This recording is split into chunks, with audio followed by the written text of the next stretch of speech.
लोकसभा में 10 साल के बाद कांग्रेस को अधिकृत रूप से नेता प्रतिपक्ष का पद मिलने जा रहा है। इसे लेकर पार्टी के अंदर मंथन जारी है।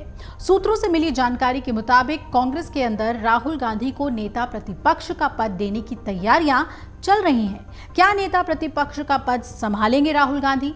नेता प्रतिपक्ष का पद संभालने के लिए राहुल गांधी को कौन कौन से काम करने होंगे और पिछले 10 सालों में क्यों खाली रहा नेता प्रतिपक्ष का पद?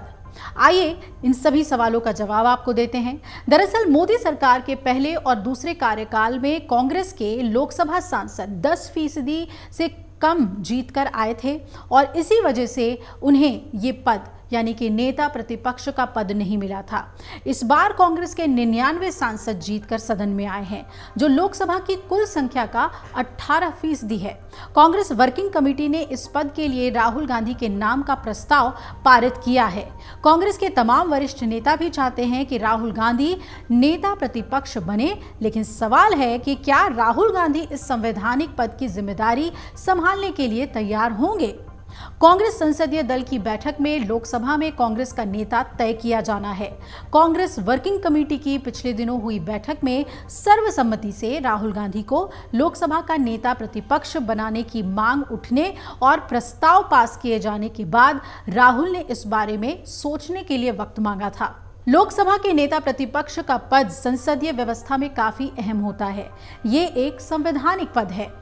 अब leader of opposition in parliament act 1977 के अनुसार नेता प्रतिपक्ष के अधिकार और सुविधाएं ठीक वैसे ही होती हैं जो एक कैबिनेट मंत्री की होती है।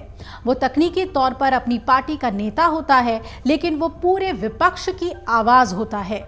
उसके बिना ईडी और सीबीआई के प्रमुख की नियुक्ति भी नहीं हो सकती है। इसका काम सरकार को आईना दिखाने का होता है। ऐसे में राहुल गांधी इस पद को संभालते हैं तो उन्हें 5 काम करने होंगे। पहला, विपक्ष को एकजुट रखना होगा। वरिष्ठ पत्रकारों और राजनीतिक जानकारों का मानना है कि राहुल गांधी अगर नेता प्रतिपक्ष बनते हैं तो तकनीकी रूप से भले ही वो अपनी ही पार्टी के नेता होंगे, लेकिन असल में विपक्ष के नेता होंगे। ऐसे में राहुल गांधी को अपने दल के साथ साथ विपक्ष के बाकी दलों के साथ भी एक तालमेल बनाकर चलना होगा। विपक्षी एकजुट होकर ही सरकार को घेर सकते हैं। 2024 में विपक्षी दल जिस तरह से इंडिया गठबंधन के साथ मिलकर चुनाव लड़े हैं, उन सभी दलों को लोकसभा के सदन में भी एक साथ जोड़कर रखना होगा। इसके लिए कांग्रेस ही नहीं बल्कि विपक्षी दलों से जुड़े मुद्दों को भी पुरजोर तरीके से सदन में उठाना और उनके साथ खड़े रहना होगा। मल्लिकार्जुन खड़गे ने राज्यसभा में ऐसे भी दलों को साथ जोड़ा है जो कांग्रेस के साथ नहीं आते थे। वाईएसआर कांग्रेस और टीएमसी के साथ तालमेल बनाकर रखना होगा। राहुल गांधी को विपक्षी दलों के साथ नियमित रूप से डायलॉग स्थापित करना होगा, संवाद करना होगा। दूसरा काम, टाइम मैनेजमेंट का ध्यान। नेता प्रतिपक्ष के तौर पर राहुल गांधी को टाइम मैनेजमेंट का भी ख्याल रखना होगा। नेता प्रतिपक्ष को संसद के सत्र में पार्टी के कार्यक्रम में रहना पड़ता है। संसद में होने वाली प्रमुख घटनाओं पर नजर रखनी होती है। नेता सदन के बाद दूसरे नंबर की भूमिका नेता प्रतिपक्ष की होती है। राहुल गांधी को संसद सत्र चलने के दौरान सदन में उपस्थित ही नहीं रहना होगा, बल्कि सरकार के कामकाज पर भी बारीकी से नजर रखनी होगी। अब नेता प्रतिपक्ष तमाम अलग अलग महत्वपूर्ण समितियों में भी मेंबर होता है। उसमें उनके नेता रहेंगे और रचनात्मक भूमिका ठोस तरीके से निभाएंगे।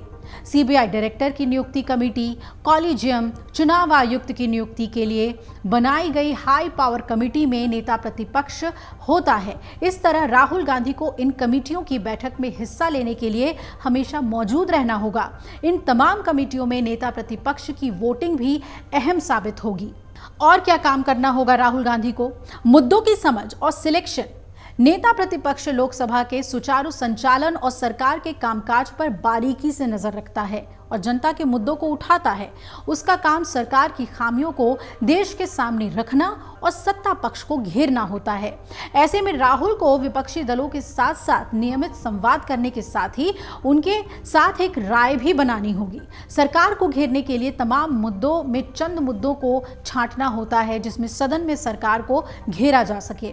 नेता प्रतिपक्ष के तौर पर राहुल को यह भी तय करना होगा कि किस विषय पर कौन नेता बोलेगा और किस समय के लिए बोलेगा और कितने समय के लिए बोलेगा। नेता प्रतिपक्ष का काम सरकार को आईना दिखाने का होता है। संसद में आने वाले विधेयकों पर बहस में प्रमुखता से भूमिका निभाना और विपक्ष के नजरिए को सदन में रखने का काम होता है। ऐसे में विधेयक की खामियां उसे सरकार के सामने रखने के लिए मजबूती के साथ तर्क देने होते हैं। जनभावनाओं के खिलाफ आने वाले बिल का विरोध करना होता है। नेता प्रतिपक्ष के कर्तव्यों में सरकार की नीतियों और कार्यों की आलोचना करने के साथ साथ विपक्ष के दृष्टिकोण को भी रखना होता है। नेता प्रतिपक्ष के तौर पर राहुल को सजग रहना होगा और सरकार के कामकाज पर बारीकी से नजर रखनी होगी। और क्या काम करना होगा राहुल गांधी को? तो नेता प्रतिपक्ष सरकार के काम को रिव्यू करता है। उसका काम सरकार के लिए ऑप्शन देना भी होता है। सरकार अगर कोई गलत काम कर रही है तो उसे सदन में एक्सपोज करने का काम भी नेता प्रतिपक्ष करता है। केंद्र सरकार के अलग अलग मंत्रालयों के काम पर नजर रखना और कुछ गलत काम हो तो उसे लोगों के सामने लाने का काम नेता प्रतिपक्ष का होता है। वरिष्ठ पत्रकार अरविंद कुमार सिंह कहते हैं कि नेता प्रतिपक्ष को छाया प्रधानमंत्री भी कहा जाता है। नेता प्रतिपक्ष लोक लेखा समिति का चेयरमैन भी होता है और ये कमेटी सरकार के फाइनेंशियल अकाउंट्स की जांच करती है और उन पैसों के हिसाब की जांच करती है जो संसद के माध्यम से सरकार को खर्च करने के लिए दिया जाता है। तो अगर राहुल गांधी नेता प्रतिपक्ष बनते हैं तो उनकी जिम्मेदारी बहुत बड़ी हो जाएगी। एक नेता प्रतिपक्ष की जिम्मेदारियां बहुत हैं, दायित्व बहुत हैं और उसके पास शक्तियां भी हैं। अब देखना है कि राहुल गांधी क्या फैसला लेते हैं और क्या वो सदन के अंदर इस बड़ी जिम्मेदारी को लेने के लिए तैयार हैं। अगर आप ये वीडियो YouTube पर देख रहे हैं तो हमारे चैनल को सब्सक्राइब करें और बेल आइकन को दबाना ना भूलें। अगर आप Facebook पर ये वीडियो देख रहे हैं तो हमारे पेज को लाइक करें।